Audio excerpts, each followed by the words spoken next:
Amara had always dreamed of a beautiful wedding, and when the day finally came in Makurdi, Nigeria, everything looked perfect.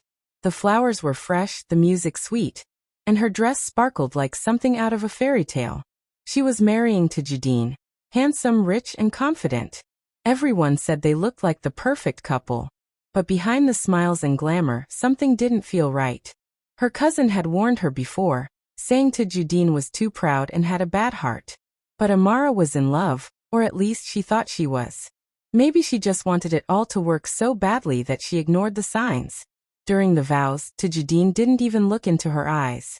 His voice was cold, like he was just reading a script.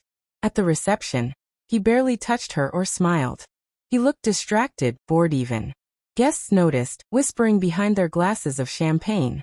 Amara tried to stay strong, forcing a smile as cameras flashed. She kept telling herself he was just nervous. But deep inside, her heart felt heavy. This was supposed to be the happiest day of her life. Yet something was clearly wrong. Tajudeen seemed distant, like his mind was somewhere else. Or maybe with someone else. Still, Amara pushed the thoughts away, hoping things would change once the day was over. Little did she know, this wasn't the beginning of her fairy tale. It was the start of a heartbreaking lesson that would change her life forever. After the wedding party ended, Amara was tired but excited. She was finally married. Even though something had felt strange all day, she hoped things would now feel normal. She walked with Tajudeen toward the honeymoon suite in the hotel. Just before they reached the door, Tajudeen stopped and said, "Let me take a quick call. I'll be right back." Amara nodded, smiling softly, still in her white dress and heels.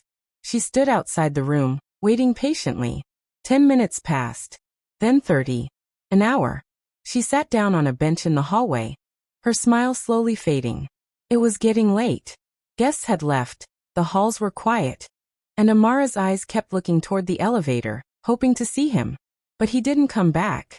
Her feet began to hurt. Her makeup was starting to smudge. Still she waited. Maybe something happened. Maybe he got stuck. Maybe his phone died. Hours passed. It was almost midnight. A hotel staff member noticed her sitting there alone, and walked over kindly. "Madam, are you all right?" he asked. She tried to stay strong, but her voice shook when she said she was waiting for her husband. The man paused, then looked confused. He asked for her husband's name again. When she told him, his face changed. He gently said, "There's a guest checked in under that name. But he came in earlier with a different woman." Amara froze. "What do you mean?" she asked, her heart pounding. The staff quietly explained that Tajudeen had checked into another suite with someone else, using a different name. Her chest tightened. Her breath grew shaky. Her wedding night, her dream, had just turned into a nightmare. She stood there in her dress, surrounded by silence, shame, and pain. Alone. Duped. Abandoned. Amara didn't cry. Not yet. She simply stood up, walked into the empty suite alone, and closed the door behind her, unsure of what to do next. The next morning, Amara hoped it was all just a bad dream. But reality hit harder when her phone started buzzing nonstop. Messages, missed calls, and social media notifications flooded in. At first, she didn't understand what was happening. Then she saw it. A photo had been posted online by someone working at the hotel. It showed Tajudeen with another woman, both laughing, checking into a suite late at night. The caption read, "VIP guest with mystery lady after wedding." People quickly connected the dots. The story went viral within hours. Blogs, gossip pages, even local news picked it up. The comments were brutal. Strangers mocked her. "Imagine getting dumped on your wedding night. Bride turned beggar same night." The internet, so quick to love fairy tales, was even faster to laugh at a broken one. Amara felt the world close in on her. The dress she once adored now felt like a costume from a cruel joke. She turned off her phone. She didn't speak to anyone. She didn't even go back to her family home. She just vanished. No goodbye, no statement, just silence. Behind that silence was deep pain. Nights passed where she didn't sleep. Days passed where she didn't eat. She cried until she couldn't anymore. How could someone humiliate her like that? In front of the whole world? She replayed everything in her mind. The ceremony, the vows, his cold face, his lies.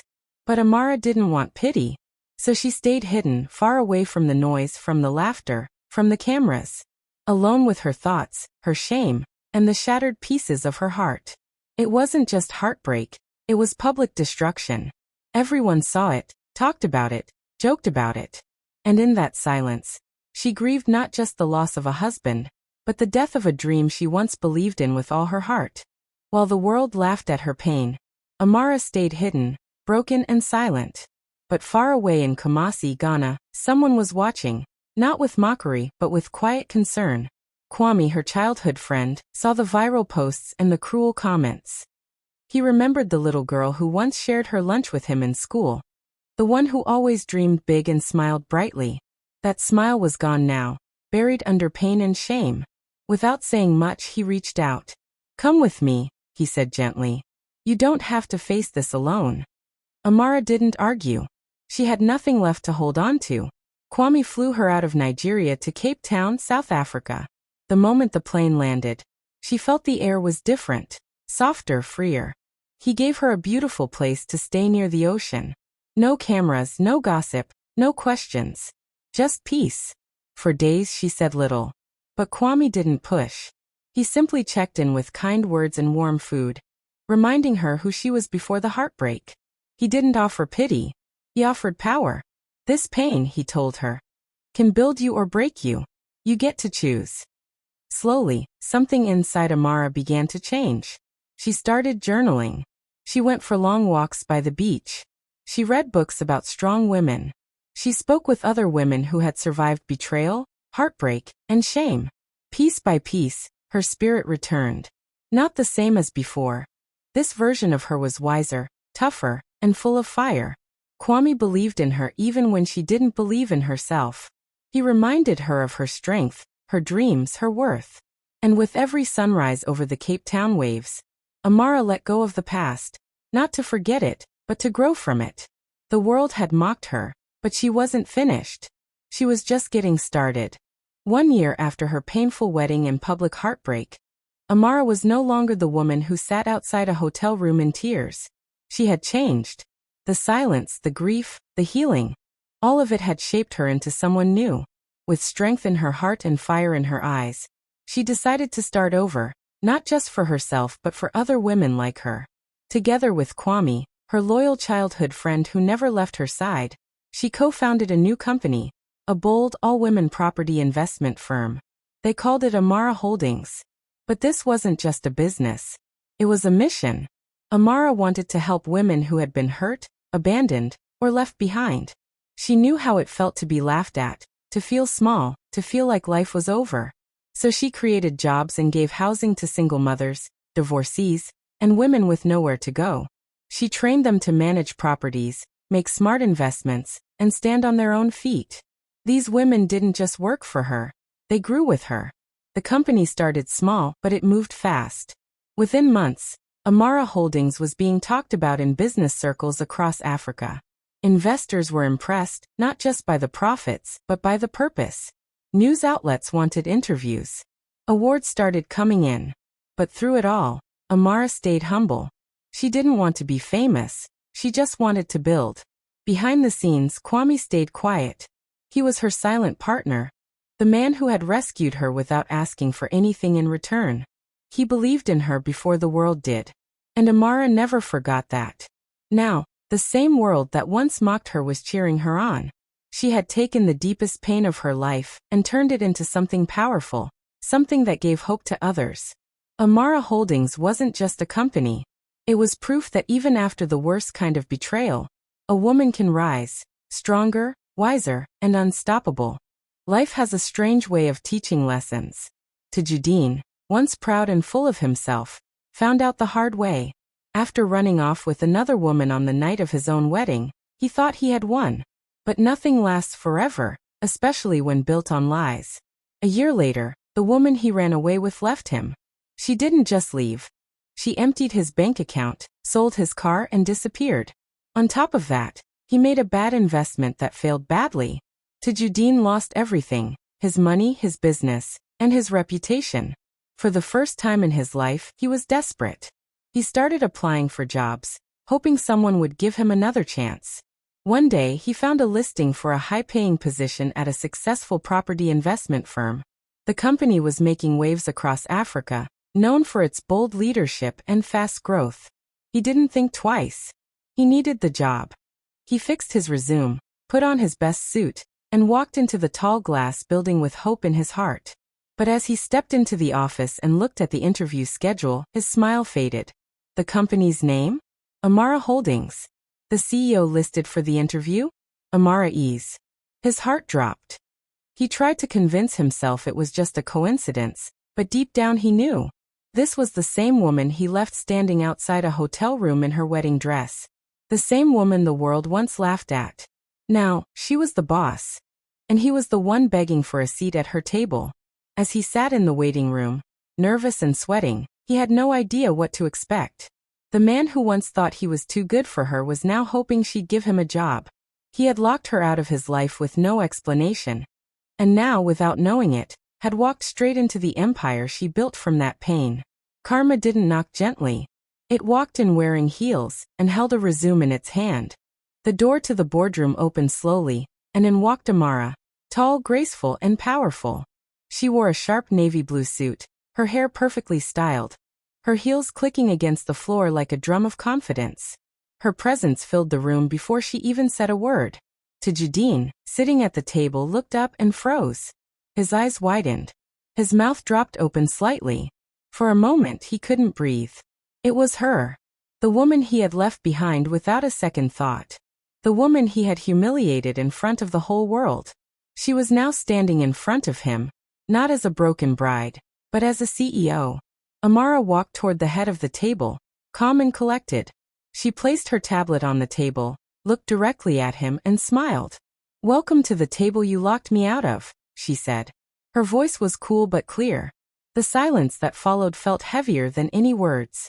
Tajudeen tried to speak, but nothing came out. He shifted uncomfortably in his chair.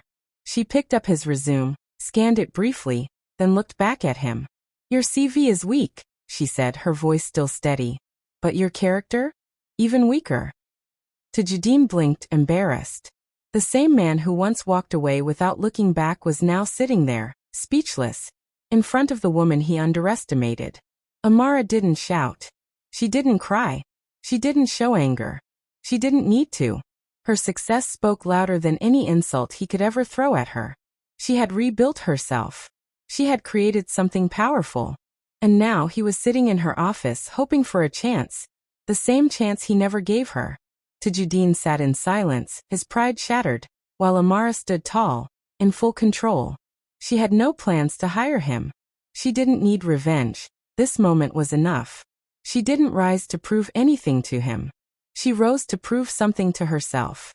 And she had won. Beautifully, completely, and without ever looking back. The Grand Hall in Johannesburg was filled with lights, cameras, and the most powerful business leaders in Africa. Everyone was dressed in their finest, and the air buzzed with excitement. Tonight was the Businesswoman of the Year gala, and all eyes were on one woman, Amara Ease.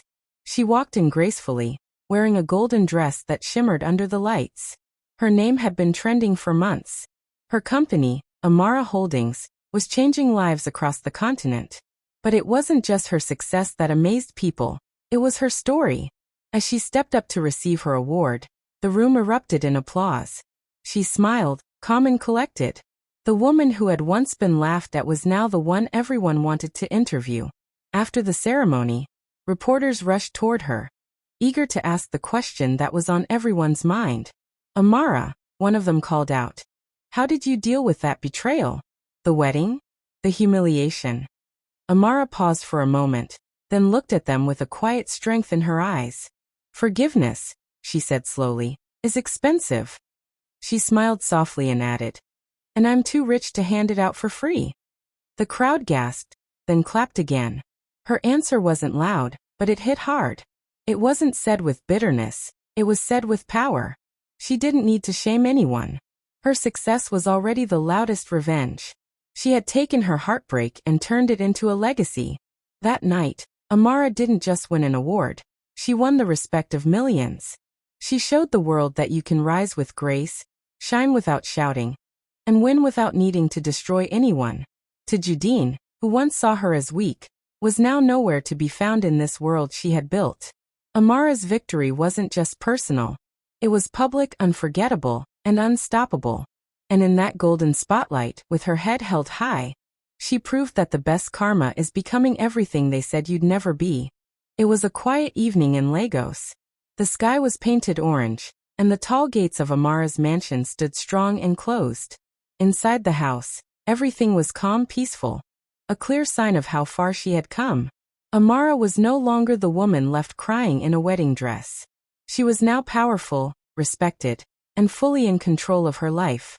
But outside those gates, someone unexpected had returned, Tajudeen. His clothes were wrinkled, his face tired, and his pride completely gone.